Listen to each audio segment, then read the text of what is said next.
Alright folks, this is Catherine, your on-the-spot reporter, and here we are at the front door.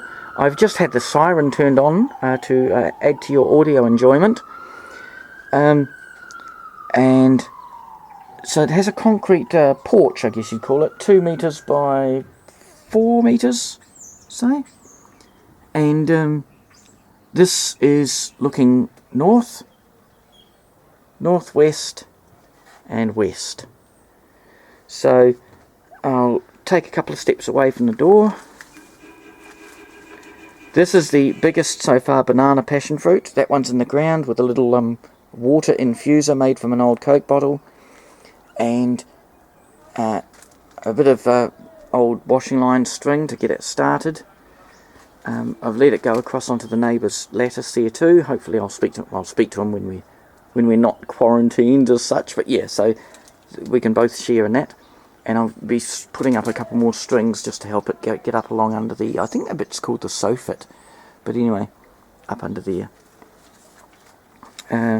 Some palms that got a bit sick because they weren't getting enough sun. I had too much stuff crammed together.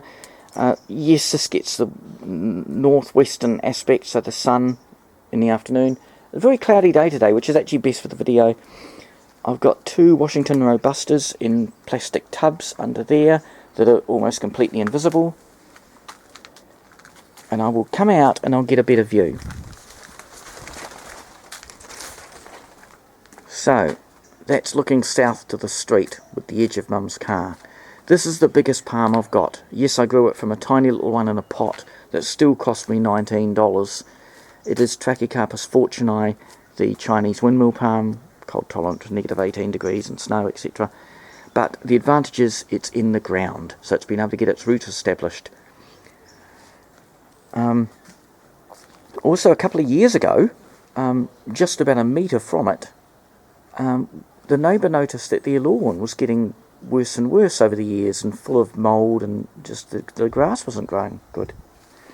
And it turns out, and it was actually on our side of the fence, but they fixed it, on our side of the lattice, there was remains of a bore, a well, which from when this must have been an old settler's house 100 years ago, when Christchurch was first settled. And it was because they found the remains of a pipe that had been capped off, but the capping had broken or rusted through over time. I didn't see this, it was all done while I was away. The boyfriend of the neighbour came in and did it. But yeah, and they sealed it all up, which in a way it's a shame, because in some places around Christchurch there's people have put taps on theirs, and there's enough pressure in the underground aquifer. And in Perth a lot of people have shallow bores, and in some places the water's good enough to drink, in some places it's good enough just for garden irrigation. But you only need a pump, and the water level's quite low to the surface, and it's a sandy soil in Perth. This is a loam soil, but due to the effect of the mountains and the Canterbury Plains and that kind of thing, there's often a pressure. So if you just put a pipe there with a tap on it, the water will come out at a certain rate, and without any pump at all. But anyway, so that could have been handy in the time of an emergency. But anyway, here's a Cape gooseberry, or several Cape gooseberries. The reason why they've grown like that is, of course, I'm watering these plants on the veranda. There's another unique feijoa in a plastic tub. And of course I'm watering all those things. They're sitting on forklift pallets, and the water's draining off all around the edge of it. And in the past there have been some Cape gooseberries there, and obviously throughout the summer these have all grown like this. Now of course a couple of good frosts and those will die back. They'll die back to almost nothing, maybe a few sticks in the ground, and they can regrow from the roots next spring. Some palms there, which, as I say, some of them went downhill because the ones set in there were just not getting the absolute full sun they needed. Castor oil, that's in quite a big tub, which you can't see, so it's about a 60-litre tub, which I was donated, someone gave it to me. I had 3 plants in there. One of them didn't survive the winter, the other 2 did, with quite a bit of damage, so I trimmed off the dead bits, and they've grown well. During this summer 2 little seedlings sprouted. I'll wiggle back in there so you can... Now this is the the nicest looking palm is the Ravinia rivularis, the majestic palm from Madagascar. I've had a number of these. I have had some survive over winter and then die in the spring outside. What I do is this one, when we get to the midwinter period, I bring it inside and it lives inside for a couple of months. But there we go, there's some castor oil seedlings are down in there, and they just popped up because these adult ones are dropping seed. I have got the Brazilian tropical but can take frost ice cream bean tree in that pot. And this one here. A friend bought me from the west coast from Hokitika, so they obviously grow in Hokitika, an ice cream bean pod, but it was a very small pod. It had one bean in it, and I planted that one bean and it did grow. So there we go, and it's taken all. That was actually midwinter that he bought it, so and it was grow. I had it inside the house and it grew. Scarlet runner beans. Now I could never get these to grow in Australia. Here in New Zealand they've done well. Now we used to have them also. I'll just show you the rubbish bins here. I'm just going to move the rubbish bins so that everyone on the internet doesn't know the house address. This is grapevines, and yes, apart from the colours turning, they've got some kind of disease in their leaves, I don't know. But anyway, so just the one grapevine. I had two, and one of them just died. Just one spring, it never came back. I may have over-fertilised it. I was sprinkling a little bit of chemical fertiliser along there, just, you know, general garden fertiliser. I buy one that says general garden or citrus. I have used blood and bone some years, and some years I've just bought a general garden sort of pellet, whatever you call it, standard fertiliser. In the past that shared it with beans, but as the grapevine got more and more, the beans did less and less good. There is actually a bottle brush there. Oh, that reminds me to think, bottle brush is in the myrtle family, and along with feijoa, they've got that disease in some parts of the North Island now that's going through the myrtle family. Is it called myrtle rust or something? Because yeah, it can absolutely, feijoas are very susceptible to it, but it can also do any of the myrtle family, including bottle brushes, and I'm not sure if it can also do eucalypts, because they are related. They're at the edge of the family. But yeah, there's a scarlet runner bean. So we've only got a quarter of the quantity we used to have. But and at this one time of year, it's annoyingly blocks the warmth and light from Mum's room. But we'll still, as you can see, it's loaded with beans now. I've been having a big serve of beans virtually every single day since the end of December. And lately, we have a few cooler days, the beans stop ripening, we have a few warmer days and they ripen up and get a few more. So I've been having beans 2 days out of 3 now. And I'll still get some beans until early April. And there is the second that I planted in the ground, banana passion fruit. And I put a thing into the brick wall at the top, dropped a piece of rope down so I can get that to start. These runner beans are all, I'm fairly sure they're all established ones. They are perennial. The roots are perennial if you leave them in the ground.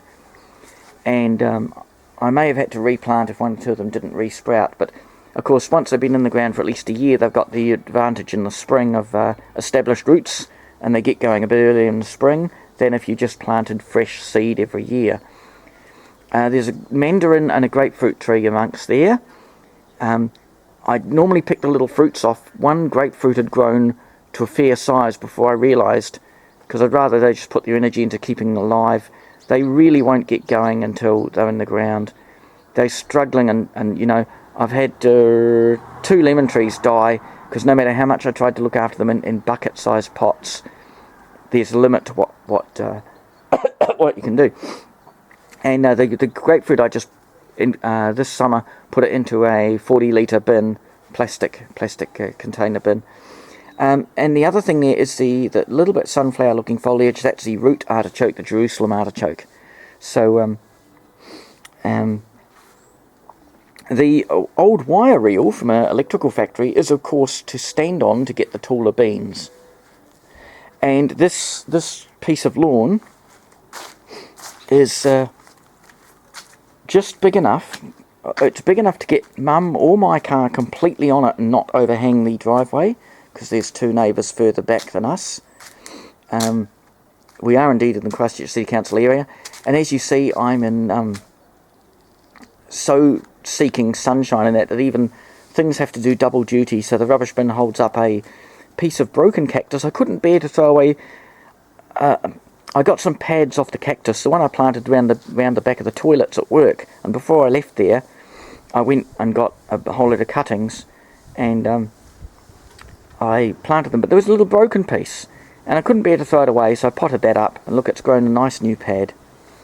I've got two raspberries here. Now they're the pink raspberry. The flavour might not be quite as good as the red raspberry, but they're interesting because they're pink. Oh no, the orange raspberries. I've got hops, as in what grows in Kent, England. Hops are a very difficult plant to get in New Zealand. The government doesn't want people growing hops, and I'm not going to tell you the reason why, but I know the reason why. And there's another two Acacia etiophyllus in a single bucket-sized pot right in the corner. And again, it was just a place to put it.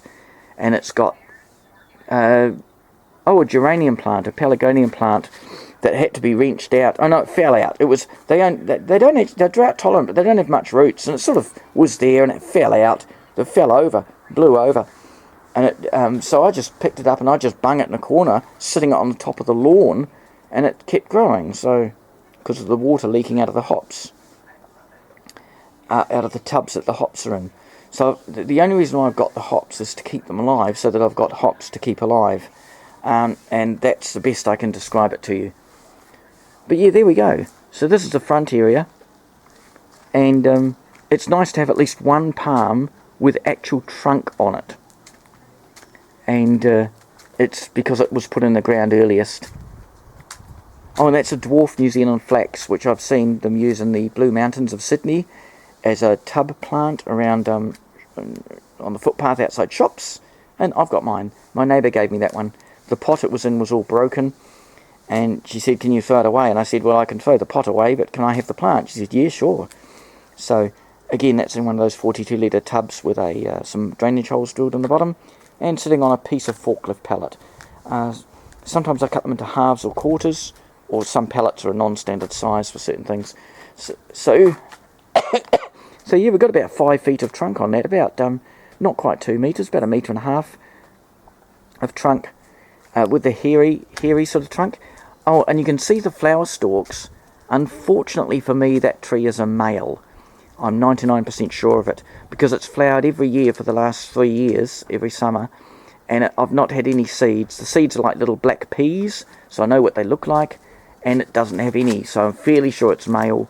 I can't say because I've microscopically examined the flowers that it's male, but the fact I've had not a single seed. This year it had 9 fruit stalks, and yeah, they come up secretly. They burst up in like a little sealed green capsule, and it comes out from between some of the fronds. And you go out there and look one day, and suddenly there's this alien pod thing coming out from between the frond and the trunk. And yeah, they open up quite quickly, but no seeds. Cape gooseberry down below that. And that's that. Alright folks, we've got the sun coming out now, which generally makes the shadows harsher. So I think we've done quite well with the showing you what I can under the less than perfect circumstances. And the wind's just starting to get up. Alright folks, this is Catherine, 28th of March 2020. It's close to midday, and so we're looking in the south easterly direction. That's the front door there. And those lovely banana passion fruit that took me 12 years of asking around to actually get any, because you can't buy them in the shops. You can't buy the fruits, and you can't buy the plants. It's taken 12 years. Cheerio, folks.